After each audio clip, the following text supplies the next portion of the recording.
Faut-il parler d'un début de décrispation dans l'affaire des 49 militaires ivoiriens détenus au Mali? Ils avaient été arrêtés en juillet et accusés par Bamako d'être des mercenaires.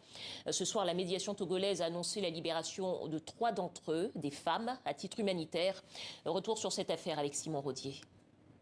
Arrêtés à l'aéroport de Bamako le 10 juillet, 49 soldats ivoiriens sont inculpés pour tentative d'atteinte à la sûreté de l'État. Le gouvernement de la transition les considère comme des mercenaires.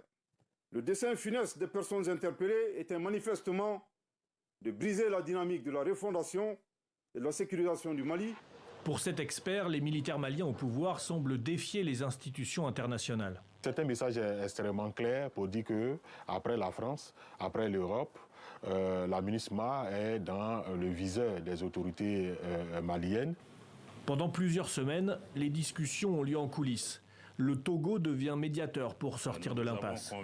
Et mi-août, Macky Sall, le président de l'Union africaine, vient lui aussi à Bamako spécialement pour évoquer le sujet.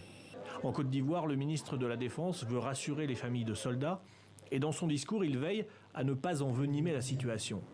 Nous sommes solidaires de vous, nous sommes solidaires de nos soldats et je voudrais aussi vous rassurer que les soldats ont bon moral. Il y a sans doute eu des malentendus,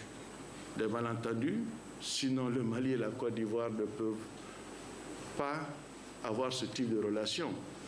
Je pense que nous avons un ennemi commun qui est le terrorisme. À Abidjan, quelques manifestations s'organisent pour réclamer la libération des soldats. Et des artistes s'emparent du sujet. Ici, Yodé et Siro écrivent Les 49, un single de soutien aux soldats, avec toujours ce souci d'apaisement entre Mali et Côte d'Ivoire.